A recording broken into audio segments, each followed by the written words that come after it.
my light, my strength, my song. This cornerstone, this solid ground, firm through the fiercest drought and storm. What heights of love, what depths of peace, when fears are still, when striving cease. My comforter, my all in all, here in the love of Christ I stand. In Christ alone, who took on flesh, fullness of God in helpless babe, this gift of love and righteousness, scorned by the ones He came to save, till on that cross as Jesus died, the wrath of God was satisfied. For every sin on Him was laid. Here in the death of Christ I live.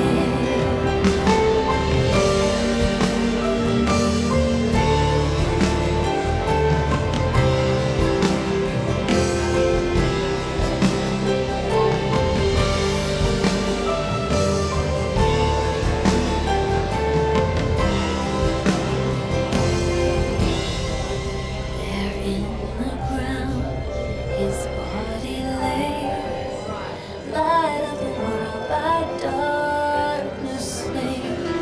Then bursting forth in glorious day, up from the grave He rose again. And as He stands in victory, sin's curse is lost, its grip on me. For I am His, and He is mine, bought with the precious blood of Christ.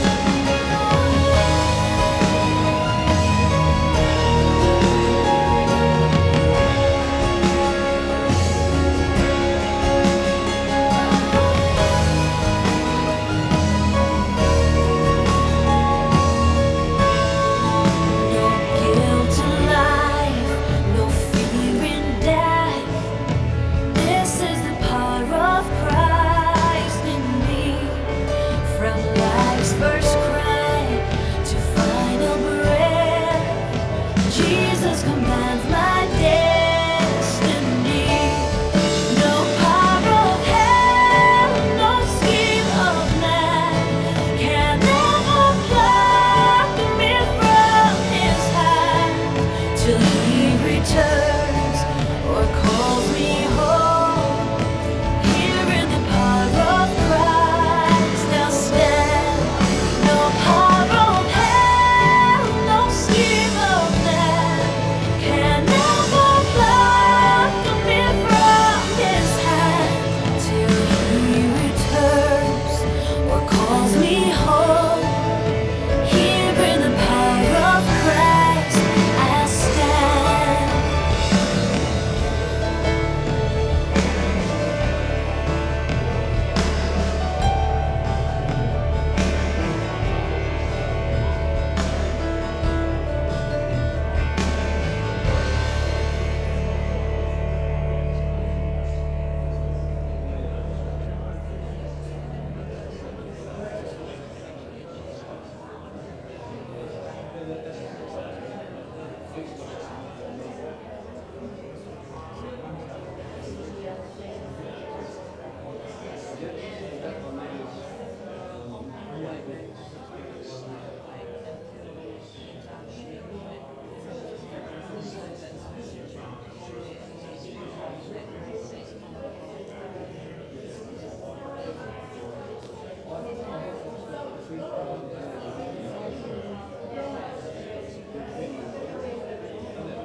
thank you for clapping your hands and getting everyone to be quiet. I appreciate it.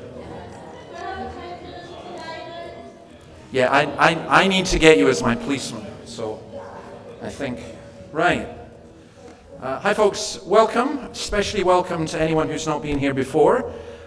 We are delighted to see you.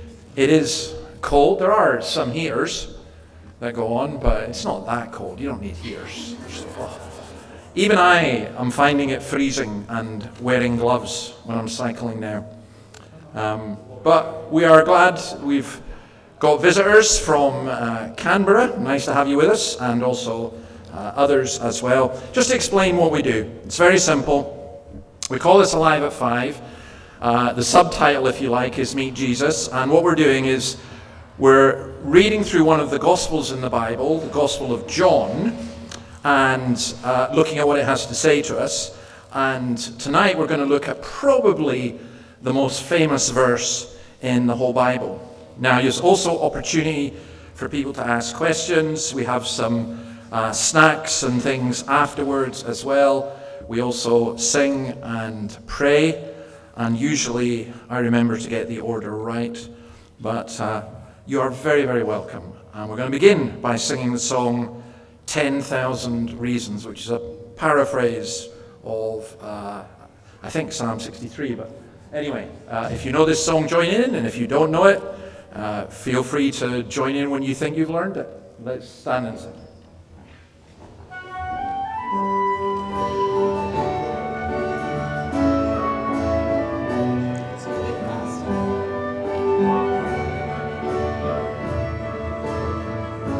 Bless the Lord, oh my soul, worship His holy name. Sing like never before, oh my soul, I'll worship Your holy name.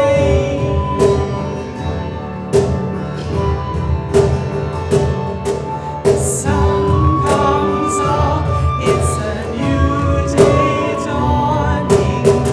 It's time to sing a song again. Whatever may pass and whatever lies before me, let me be singing when the evening comes. Bless the Lord, oh my soul, worship His holy name. Sing like never before, oh my soul, I'll worship Your holy name.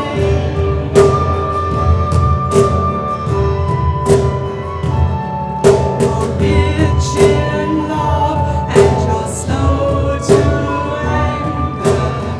Your name is great and Your heart is kind. For all Your goodness I will keep on singing. 10,000 reasons for my heart to find. Bless the Lord, oh my soul, worship His holy name. Sing like never before, oh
And when we come into God's presence, we have the privilege of praying to him. And Annabelle is going to pray for us, I think.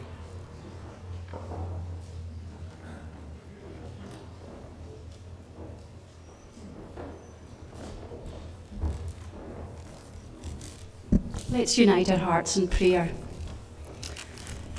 Lord God, our loving Heavenly Father, we come before you this evening and we seek your face. Lord, we are mindful of who you are. And when we read in the account of you coming down in the cloud to Moses and proclaiming, the Lord, the compassionate and gracious God, slow to anger, abounding in love and faithfulness, maintaining love to thousands, and forgiving wickedness, rebellion, and sin. Yet he does not leave the guilty unpunished. Lord, help us never to forget this and to daily set it in our hearts. Lord God, we long to serve you wholeheartedly. We confess that we do not, and more often we set ourselves up too high. We often do not honour you and live as we ought.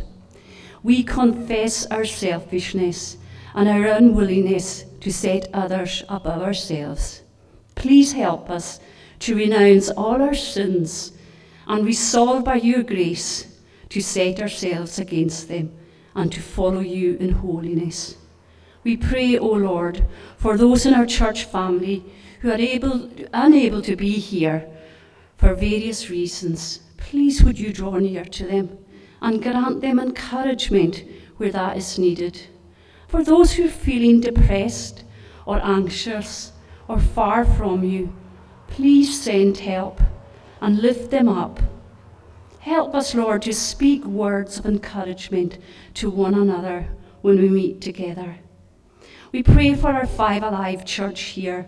Would you build up this congregation to be a body united in Christ? We long for people to come to know you. We long to see people stepping from darkness into light and true freedom by coming to know you. Lord, please add to our numbers. Holy Spirit, please work amongst us. May we grow in a deeper love and knowledge for you. Help us all to leave here tonight with a stronger resolve to tell people that we meet about the glorious riches of Christ. Now, Lord, we would ask that you would be with us this evening. Watch over us. Help us to worship you in spirit and in truth. We ask all these things in the name of our precious Lord and Redeemer, Jesus Christ. Amen. Now we're going to read, we've been looking at the Gospel of John, and Nicole's going to come and read John chapter 3. And this is a story of a man who came to Jesus at night and wanted to find out something about him. And we've been looking at this over the past few weeks, and we're going to look at another bit tonight, but I've asked Nicole to read from the beginning. So John chapter 3, 1.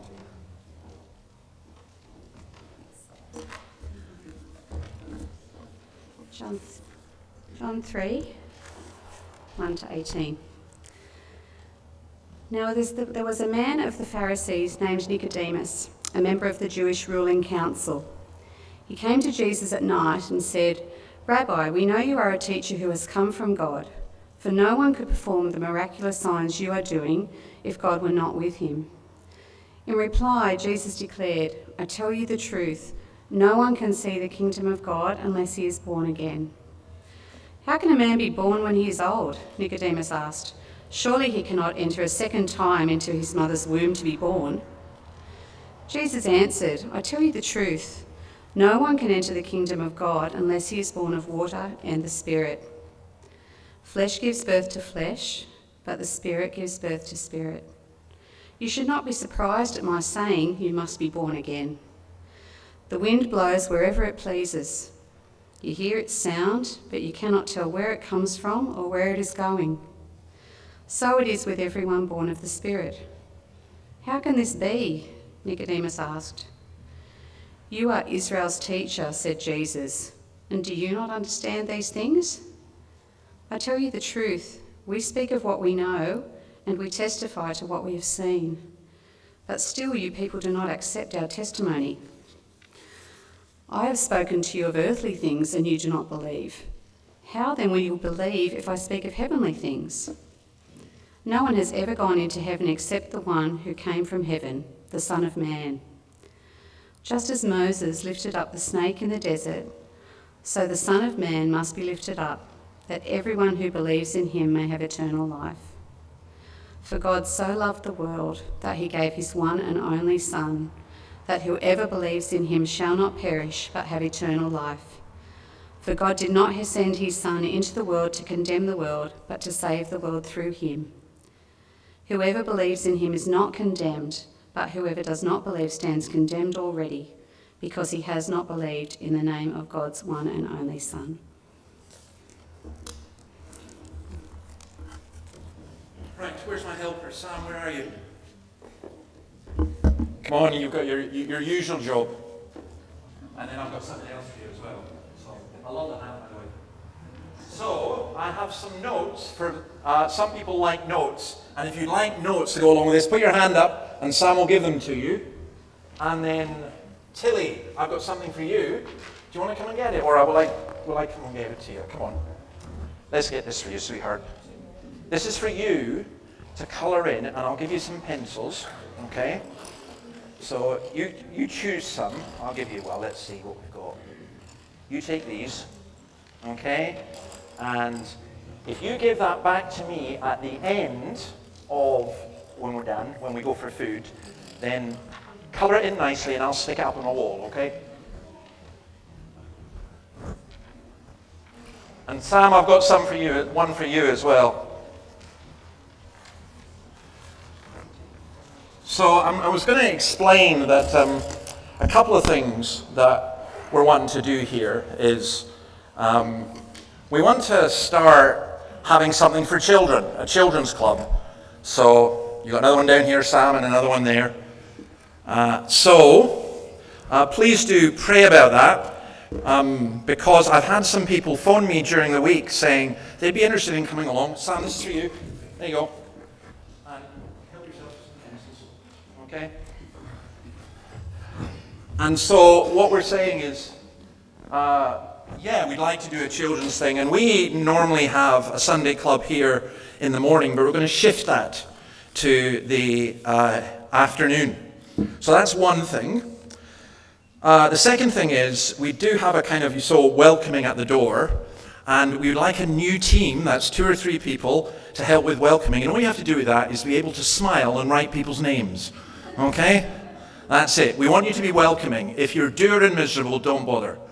And we don't want you, okay? If you're dour and miserable, you can go make food, because that's the second law that we want. We need another catering team. And when we say catering, that sounds very grand. We just want to keep it very simple, okay? So the thing is here, the more people that do it, the less you have to do, if you see what I mean. So, like, we've got 2 teams of each at the moment. If we get 3 teams, and the ideal is to get 4. And don't tell the band this, but I really want 4 bands as well. The only thing you're not going to get 4 of is preachers at the moment. But we'll work that way. So if you're interested in that, and then the other thing is, I always remember somebody saying to me, people in churches are always just after your money. That isn't true, but on the other hand, there is a collection box there that you're very welcome to put something in it. And then the final thing I was going to say about the notes, if you would like notes in another language, I can speak every language in the world, but I can get I have people who can translate. So if you'd like notes in Portuguese or Chinese or whatever, please do let me know. And then I also send out a kind of news thing, and if you're interested in that at all, give me your email address. And I think that's all I wanted to say about that. Now, we are going to look at something that for me is just the most incredible thing. And I'm a little bit nervous about it because it's a verse in the Bible that a lot of Christians know, and everyone go, yeah, we know that. And you'll also see why I think I really want to be able to explain this in a way that, if you've never been in church before, I just want you to understand that this actually is for you. You don't have to get a degree in something in order to understand this. This is really, really very straightforward, but very profound and very deep. Now, we've been looking at who Jesus is, and there's a slide coming up, I think. Oh, we've got a new website, by the way. You get that in the Scots Kirk website. You can have a look at that. It's really, actually, very good. And we've looked at Jesus. This is only the third chapter, and we've looked at Jesus as God. Jesus is the creator who creates creative people. Jesus is the life who gives life. Jesus is the light who gives light. He's the adopter of children into the family of God. He became human in human flesh. He lived amongst us. He's the glory of God. He's the fullness. He's the one who makes God known. He's the Messiah, the Lamb of God who takes away the sin of the world. He's the baptizer with the Holy Spirit. He's God's chosen one. And by the way, some of this language is jargon, but it's like anything. You kind of learn jargon. And we've been trying to explain some of it. Some of it's obvious. He's the Son of God, the miracle worker, the giver of new birth. And last week, we looked at he's the snake who defeats the snake. And we saw that was about the cross. And I'm going to explain more about that now. Now, I'm also going to ask for an apology. I hope none of you are offended by this. I want to show you just a small clip, and you'll see why. I'm sorry if you're not interested in football, but you will see why we're using this. So can we show that clip, Terry?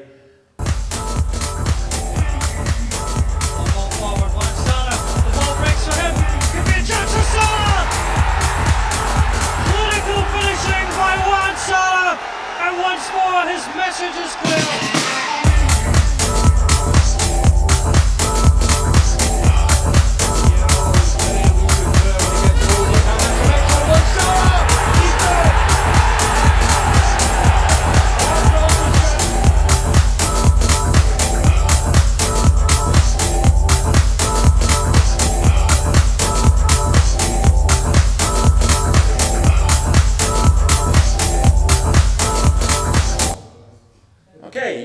The verse, that's for God so loved the world.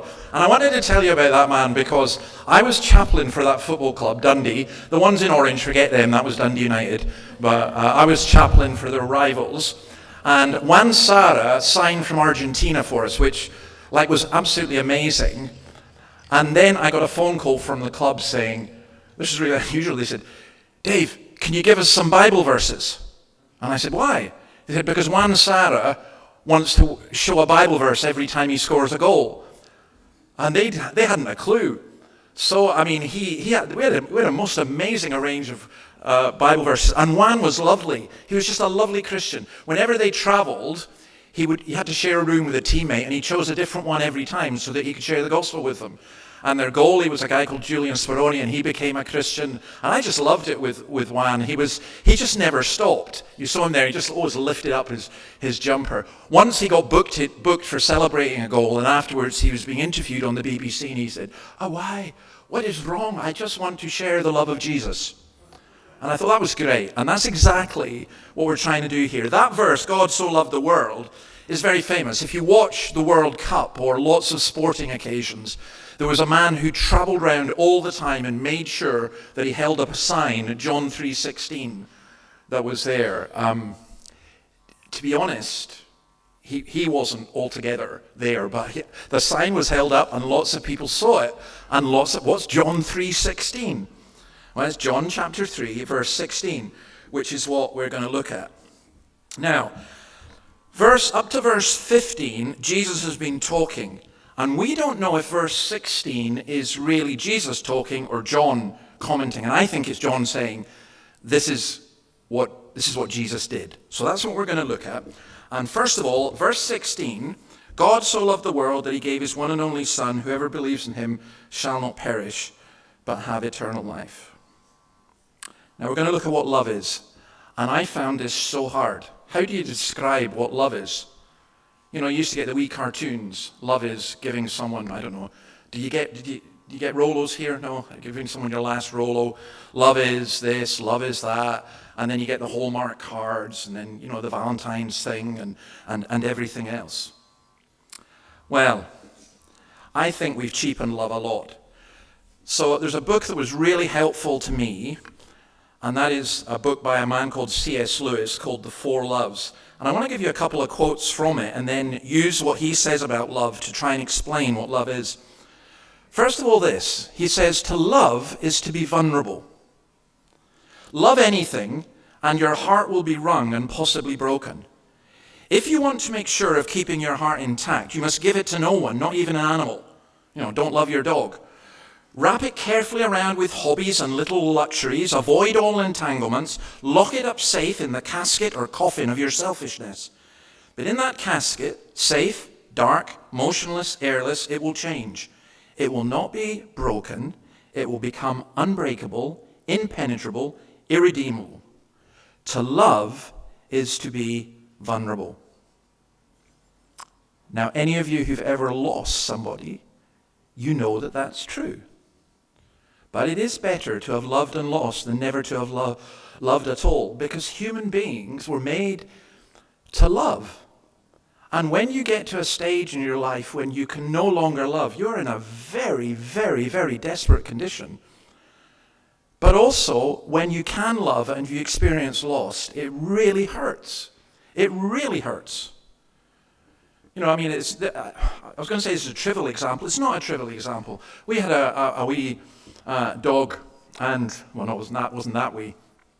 A black lab called Tess, and Tess was a damaged dog and started worrying sheep, and she had to be put down. And that was absolutely devastating. I have to say, I'm never going to have a dog again. Although now I'm in Australia, I realize every real Australian has at least one dog, so maybe I'll have to rethink that.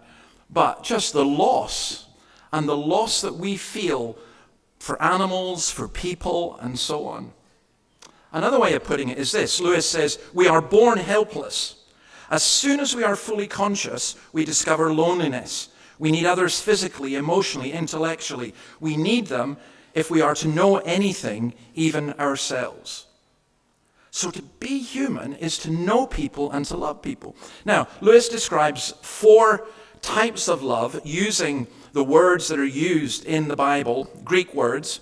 One is a word for affection. You have an affection for people. You're warm towards people. That's a word called storge. Another is the word, you will recognize it from the city, Philadelphia. And that is for friendship. And then another is the word, and by the way, friendship is so important. It's just so important. When you don't have friends, it's a very lonely life. And then there's eros, and we recognize that from erotic. But it's more than just physical passion, although that is included. It is passion.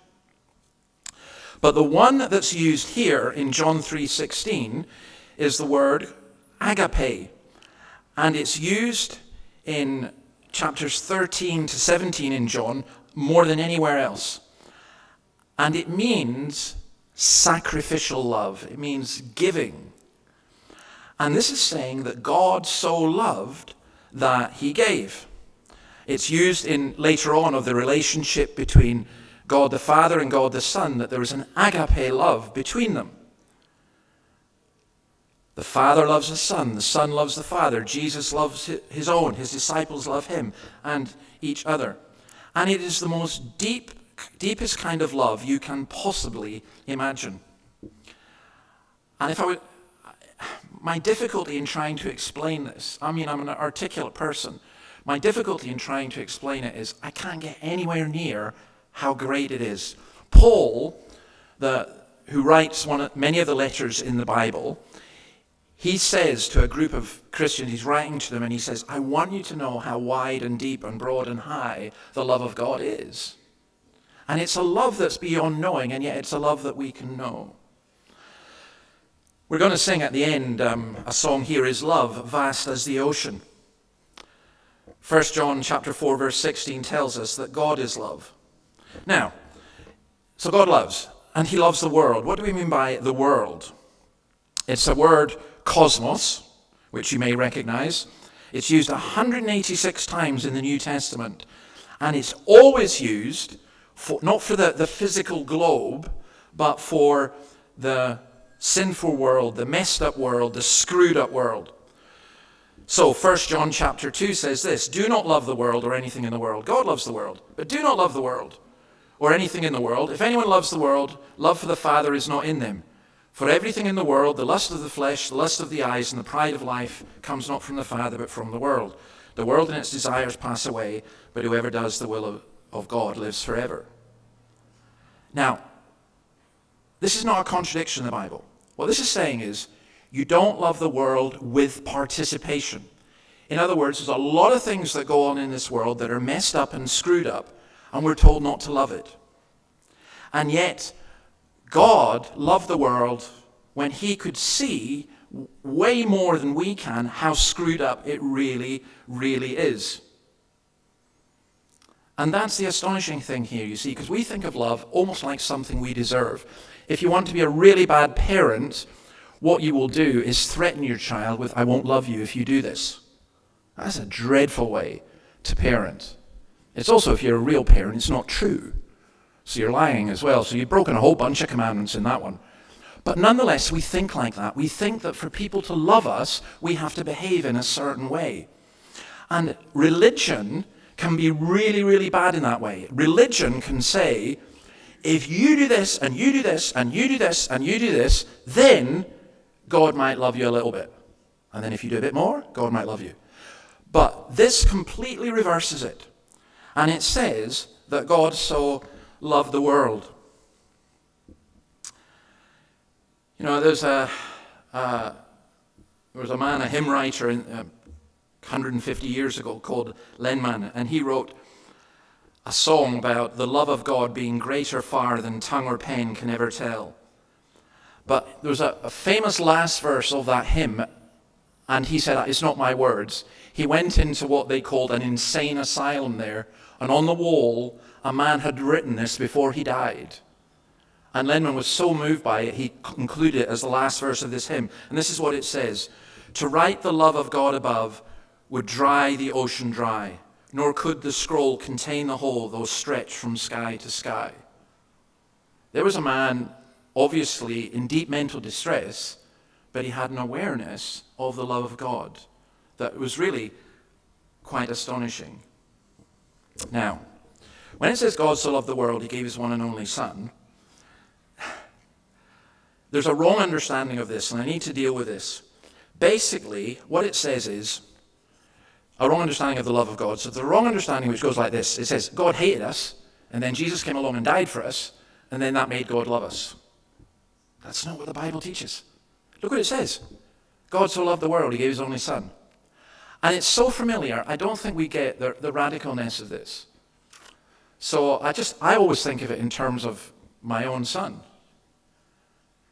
I cannot think of a single being in this world, maybe other than my daughters, that I would give my son for.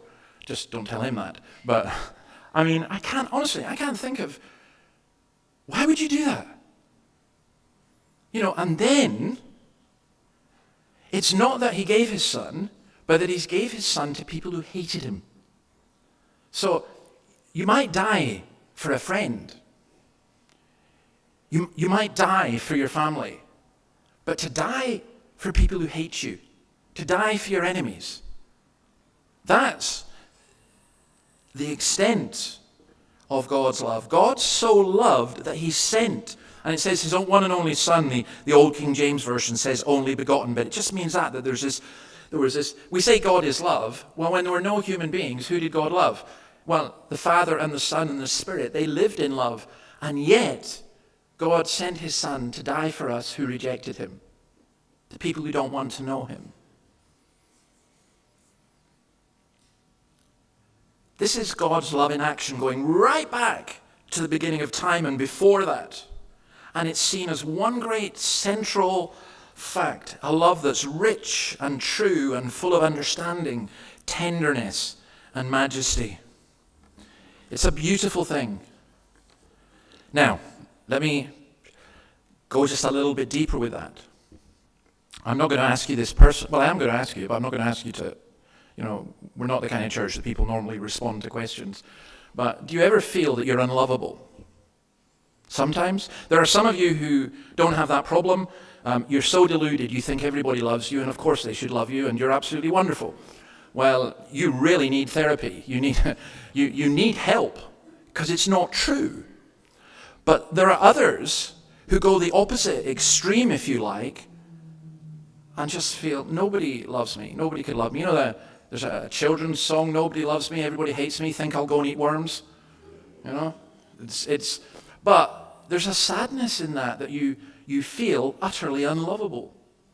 And sometimes people behave in a really bad way because they think, well, there's no point. Nobody would ever love me.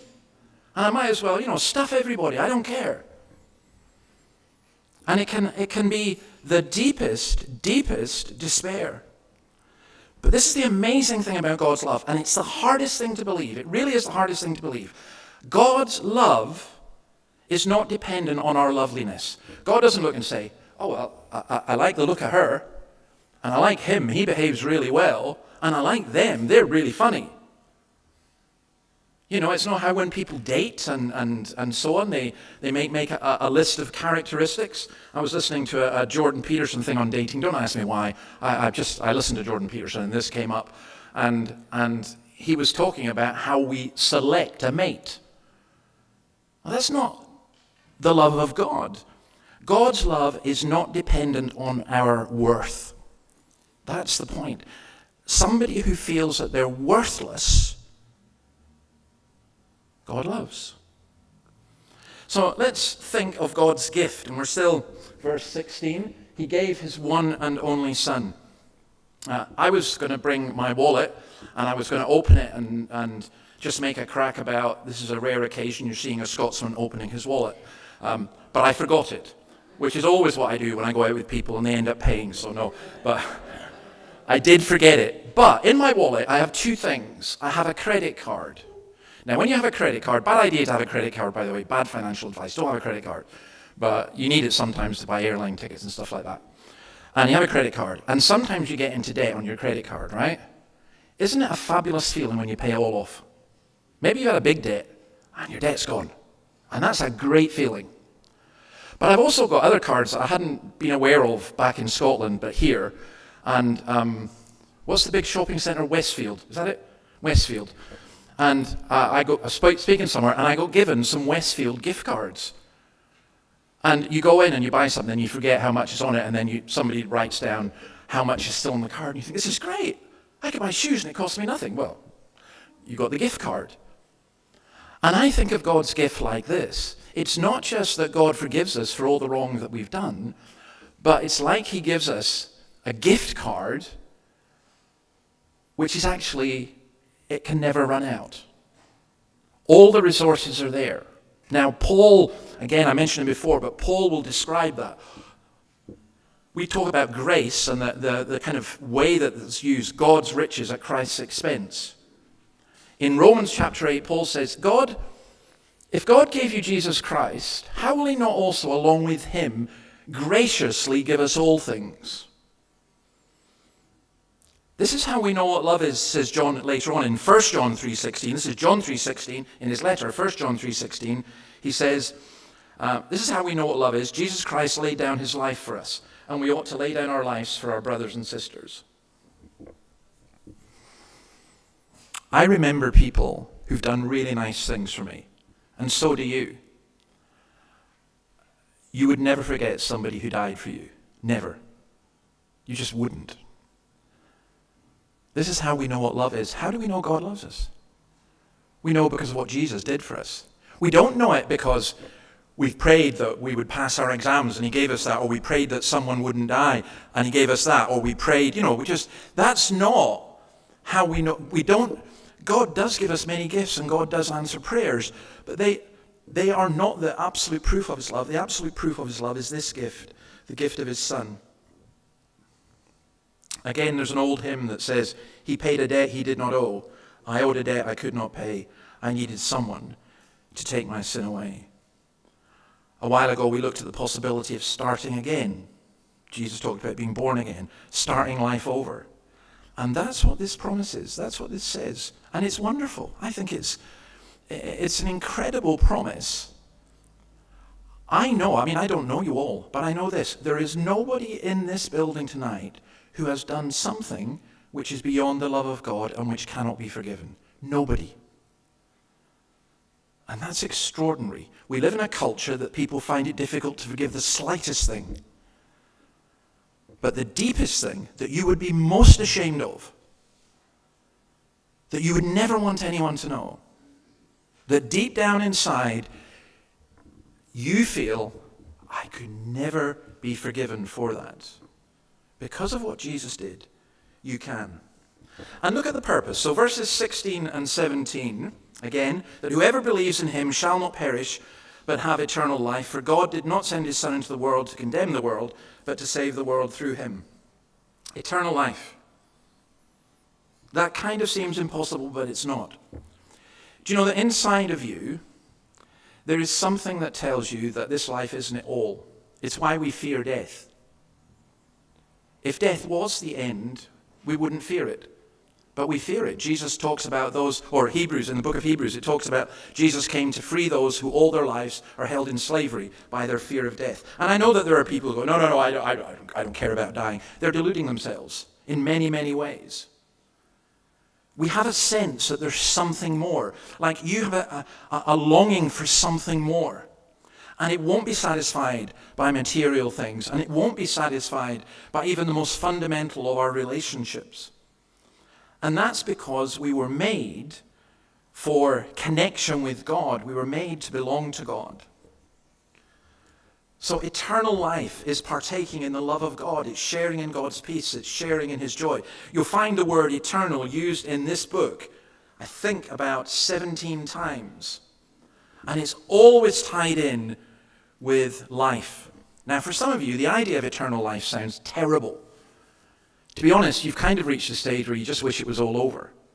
But that's because that's your life just now. But there's life that is abundant. There's life that is so much better. There's a better life for you. And Jesus says it lasts forever. In fact, the best things you experience in this life are only just beginning. We had a lovely meal last night at some Chinese friends of ours, and I don't wish to despise Australians or Scots or anyone else, but the Chinese really know how to feast. And I think there's a sense in which, you have that, and it's wonderful food, and it's great food, and you really enjoy it. You really enjoy good food. But good food is just a foretaste of what's to come in heaven. Just everything that is pleasurable and good, and so on. And I think that when it says Jesus came, he came, God sent his Son, that we might have eternal life. And not to condemn. That's a very interesting phrase. Not to condemn the world. It uses the word krino, from which we get discriminate. And it's the idea of judge, and it's the idea of separation, it's the idea of condemnation. And later on, Paul again says, he writes in a letter to the Romans where he says, do you know this? I want to do good, but this evil keeps coming up inside me. And the good that I want to do, that I can't do. And the evil that I don't want to do, that I keep on doing. And he despairs. And this is the Apostle Paul as a Christian saying, who's going to rescue me from this body of death? And he then goes on to say these most wonderful words. He says, thanks be to God through Jesus Christ our Lord. Therefore, there is now no condemnation for those who are in Christ. No condemnation. You cannot be condemned when you believe in Jesus. Jesus didn't come into a neutral world. He came into a world that was judged, and he came in to save that world. You might look at the world just now and go, oh, this place is such a mess. It may be that you look around this city and say there's so much trouble and difficulty. Maybe in your own life you see all of that, and you think, I can't have anything to do with God. But that's the point. God came to save people who are struggling. Jesus gave just a great example. He says, you don't go and see a doctor unless you're sick. And you wouldn't want Jesus unless you knew that you needed him. So, verse 18 gives this response, and I just want to say something about this. Whoever believes in him is not condemned, but whoever does not believe stands condemned already, because they've not believed in the name of God's one and only Son. So, how we respond to this is absolutely crucial. You get an invite to something, you say yes or you say no. When someone asks you to marry them, you say yes or you say no. When Jesus invites you to come to him, you say yes or you say no. You don't say maybe. You can't do that. You say yes or you say no. Now, the one who abides in Christ by faith is not judged. There's no sentence of condemnation. Even in the eyes of God, we are without guilt, which is extraordinary. But when you reject Christ, John says the verdict is already in. You're condemning yourself. You know, some people say, how could God judge if he loves? Well, how could you not judge if you don't love? If you love? You must judge if you love, because there's a right kind of judgment, isn't there? You see a child being abused, you judge that's wrong. Of course it's wrong. You know that. How can God judge if he loves? Well, he judges the wrong things in this world in order to rescue and in order to save. They've used this image of fiery snakes before. We talked about this last week, that there were snakes that were out amongst the people of Israel, and they needed, the people when they were bitten, they needed to look up at the serpent on the pole. I know that sounds strange, but if you want to find out more about it, just go to look at the video from last week. But you know what we would do now? What we would do is we'd set up a society for the elimination of fiery snakes, or we would make a law against fiery snakes, or you know the kind of thing. But God doesn't. God sees the problem as being so deep that it takes the sacrifice of his only Son. That's why Isaiah says this, "Turn to me and be saved, all the ends of the earth, for I am God and there is no other." So can we go and look at this next slide? Eternity. That's the eternity stone, you know, the famous story of Arthur Stace. And if you don't know, I'll tell you about it one day. I don't have time to do it today, but he's a man who just went round and wrote Eternity. And I think it was at the millennium that it was done on the Sydney Harbour Bridge, because he wanted people to think about eternity. I have to say, as a child, the last thing I wanted to think about was eternity, because it blew my mind. And then I thought I understood it, and then I grew up and realized I didn't understand it at all, and it still blows my mind. And I find it very difficult to think about it. But I'm telling you that you make a big decision. We all make choices, don't we? Some of you are thinking, what am I going to eat tonight? Right? So that's your choice. Some people think, what school will I go to? What college? What university? What job will I do? What car will I buy? These are pretty big decisions. Where will you live? Who will you marry? Getting married is for life. But you will never have a bigger decision or a bigger choice than for eternity. There's a Muslim fundamentalist called Ayan Hirsi Ali, who I absolutely love. She's a Somalian woman, and she came and she realized some things were wrong, and she spoke out against it, and her life was threatened in the Netherlands, and she had police guards, and she was taken to the US, and she became an atheist, a fundamentalist atheist. And recently she's become a Christian, and her atheist friends like Richard Dawkins are astonished, and they're saying, what are you doing? What are you doing? Give us proof, give us proof. And she says this, and I think this is actually really profound. She said, I choose to believe in Jesus Christ. I choose to believe in Jesus Christ. See, if you think, you may not think this, but some people do think this, oh, you're just trying to brainwash me. You're trying to indoctrinate me. You're trying to get me to think, no. If you don't choose Jesus, if you only say things because someone else does, that's not real faith. From the Four Loves, in words which can still bring tears to the eyes, St. Augustine describes the desolation into which the death of his friend Nebridus plunged him. Then he draws a moral. This is what comes, he says, of giving one's heart to anything but God. All human beings pass away. Do not let your happiness depend on something you may lose. If love is to be a blessing, not a misery, it must be for the only beloved who will never pass away. Now, Augustine or Lewis are not saying don't love other people. He's saying don't make your whole life dependent on somebody else or anything else which is going to go away, including you. We fade. But we love God. And how do we love God? Because he first loved us. And so your greatest need and my greatest need is to see, feel, hear, experience, and know the love of God, the love that passes all knowledge. Now let me make a confession to you. Some people think I'm like a priest and you're supposed to come and confess your sins to me, but let me confess something to you. And it's simply this. Sometimes I don't feel the love of God. Sometimes I question it. Sometimes, and they're the hardest times. But when I know and understand that God really does love me, everything else fades. Almost nothing else matters, and yet, in a strange way, everything else matters more. Because you're able to share. I used to explain to couples that came to get married, and we would talk about, the two of them loving each other, and then we'd talk about the love of God, and they would say, but I don't want to do that because I want to love my wife with everything. And I don't want to split it 3 ways. I just want the 2 of us. And I would say to them, yeah, but that's like you've got a jar that's this size, and there's the 2 of you, and you split it in half. But when you have the love of God in your life, it's like you've got a jar that's that size, and you split it if you like. It's not a great analogy, but you have so much more love. If you have the love of God, you have so much more love to be able to give to other people. And, as we prayed this morning, to love yourself in a right way, not a wrong way, in a right way. So, we're going to sing the song. We'll sing it just now, Here Is Love, and then we'll have just a few minutes. If anyone wants to do Q&A, there'll be a phone number come up, or you can just ask out loud. But we'll sing this song, Here Is Love, Vast as the Ocean, because I think this is extraordinary. That this is a Welsh tune. We won't sing it in Welsh, we'll sing it in English, but let's stand and sing Here Is Love.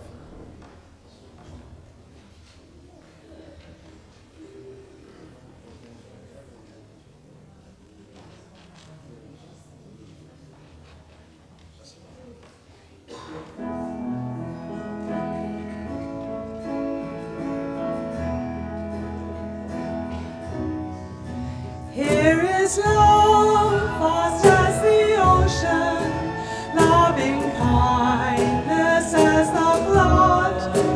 When the Prince of Life, our ransom, shed for us his precious blood, who his love will not remember, who can cease to sing his praise? He can never be forgotten throughout heaven's eternal days.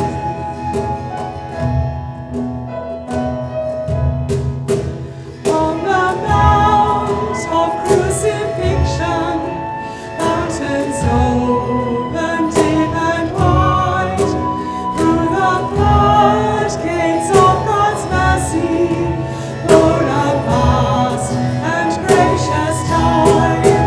Grace and love on mighty rivers, poured in cessant from above.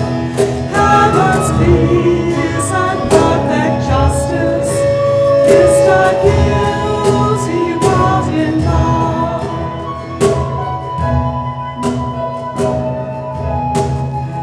In your truth you do direct me, by your Spirit through your word, and your grace my need is meeting, as I trust in you, my Lord. Of your fullness you are pouring, your great love and power on me, without measure, full and boundless, drawing out my heart to thee. Of your fullness you are pouring, your great love and power on me, without measure, full and boundless, drawing out my heart to thee. Okay, let's have a seat, and I've got a couple of questions already, so I'll also give you the opportunity. You can text one in, or we will just finish. But I think one thing I meant to say that I didn't say. See, when you go up and I managed to go to Redbridge beach, which is just like, to me, like Newcastle's amazing. Every beach I go to is better than the one I went before. And Redbridge is just fantastic. But we also went whale watching, and we're certain we saw whales, by the way. So we went whale watching up at Dudley Point, and you're looking out over the Pacific, and it's just incredible. How vast is the Pacific? You know, like, I don't know how many thousands of kilometers you go before you reach America, but it's a lot, you know, and I'm certainly never going to swim it. You know, it's like, and that's what God's love is like. It's like that ocean. You can never exhaust it. You can never overwhelm God's love. It always overwhelms you, but not to drown you, to fill you, to lift you, to change you. And I think that's beautiful. Right, I've got a question here. Can we choose before we are born again? Well, we can certainly choose certain things.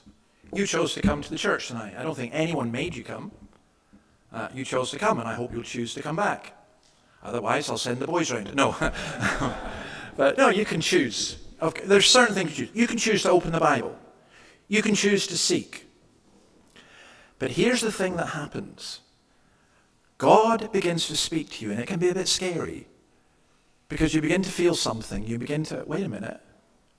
What if this is true? And you can choose to say no. You really can.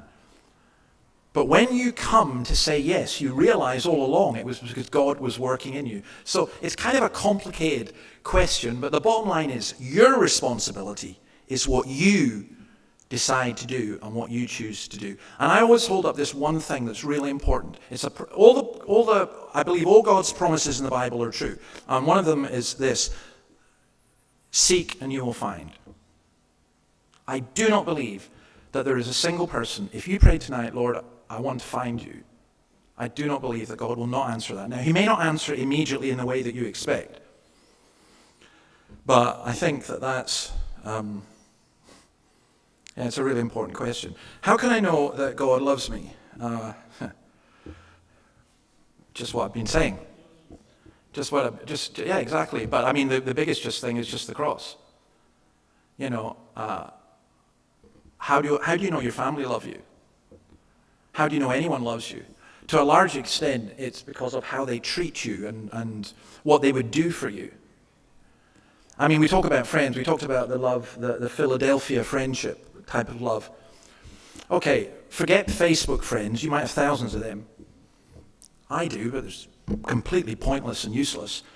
A real friend is someone you could phone at 3 o'clock in the morning and ask to come round because you need help. A real friend is somebody who would empty their bank account because you were in trouble. And, you know, you really want to come alongside them. Now, to develop those kinds of friendships really takes time. They're not easy. How can I know God loves me?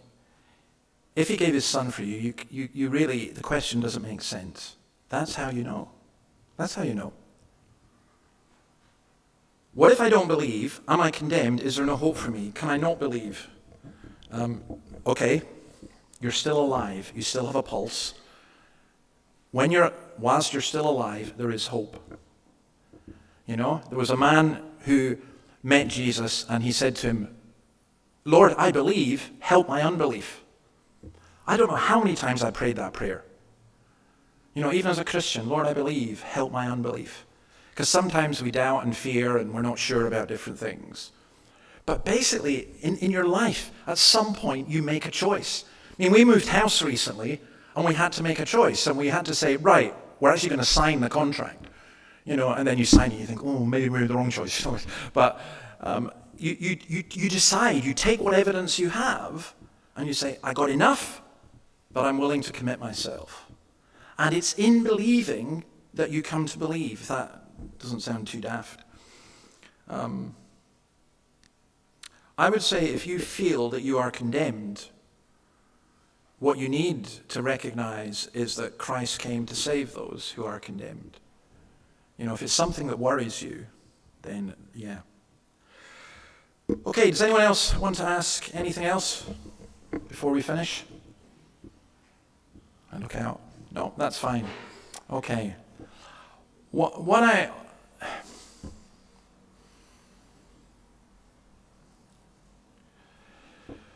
Okay, I have a question, and it's just a simple one. This morning we read from the Gospel of Luke, and it said that there are people who hear the word, and there's kind of 4 reactions. There are people who just immediately dismiss it. And then there are other people who hear it, and at first they think, oh, this is great. But then it's kind of snatched away. They forget about it. And then there are people who hear it, go, this is great. And they say they become believers, but then the deceitfulness of wealth, it says, the cares of this world come in and choke it all. And then there are people who hear it and believe and produce fruit 100-fold, 30, 60, 100-fold, 100 times. And Jesus says about them, they're the people who hear the word, who retain it, and who by doing what it says produce fruit. So I'm asking you, you've heard this word, I'm asking you to retain it. I'm asking you to think about it. Yeah, sure, to question. But I can't give you anything greater than that God loves you. And I'm going back to my friend Juan Sara. I got a phone call. I thought this was so funny. There was a bar in Dundee that a lot of skinheads went to, and they followed Dundee Football Club. Basically, they were a football gang. And the club phoned me up and said, this is really funny, but they've just ordered, the skinhead gang have just ordered 100 Jesus Loves You t-shirts. So I thought that when they go to other grounds, that is going to be really interesting. I hope they just don't get in any kind of bother or trouble. But I thought, how lovely in one sense. You know, they wanted it because their hero, Juan Sara. Now I hope they came to see that and Juan would want this as well. Juan Sara's not the hero. Jesus is the hero. And Jesus Loves You is such a cliche and so simple to say, but you will never, ever know a deeper or a greater love. And so it's my prayer that you will get that. We are going to sing the song I Believe, which is a modern version of the old Apostles' Creed. And let's stand and sing that, and then I'll say the benediction when we're done.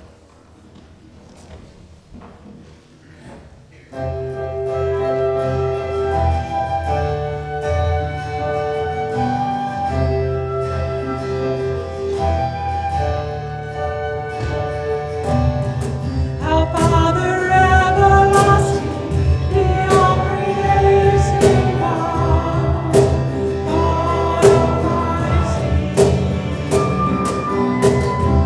through your Holy Spirit, conceiving Christ the Son.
minds that we may understand.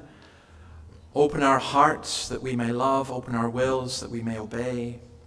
Open our eyes that we may see and our ears that we may hear. And may each of us here know the eternal life that comes from knowing you. In your name, amen. Amen.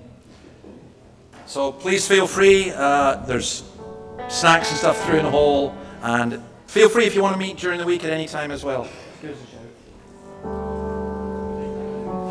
Bless the Lord, oh my soul, oh my soul, worship His holy name, sing like never before, oh my soul, I worship Your holy name.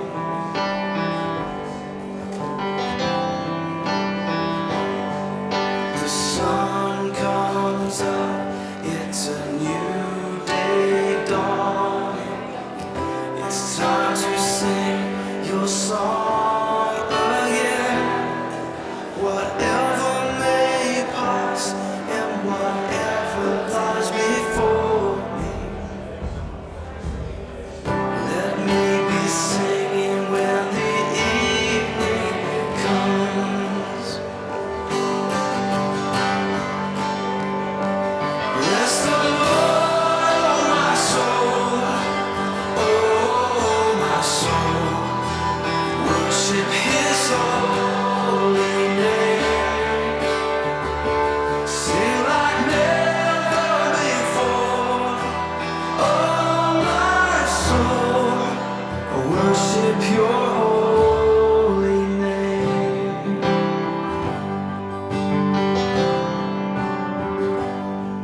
You're rich in love and you're slow to anger. Your name is great and your heart is kind. For all your goodness I will keep on singing. 10,000 reasons for my heart to find.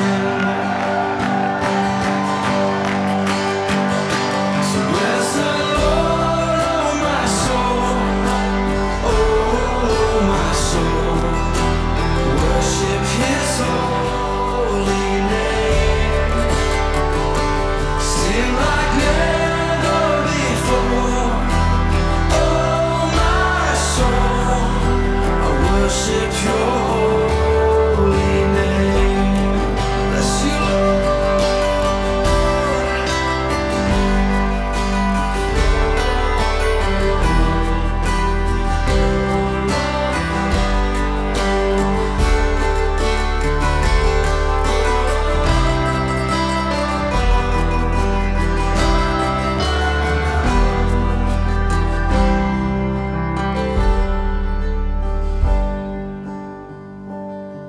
And on that day when my strength is failing, the end draws near and my time has come, still my soul will sing Your praise unending. 10,000 years and then forevermore.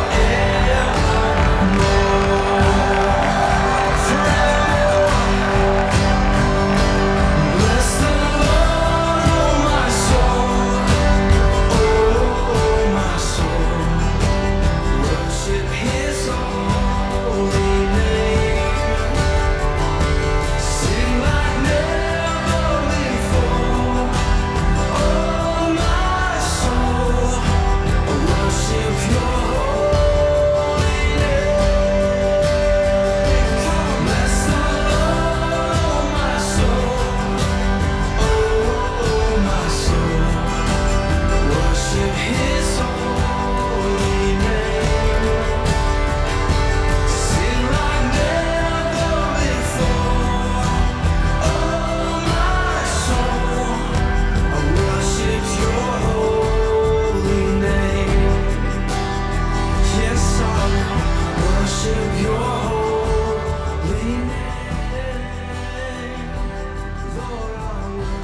pure holy.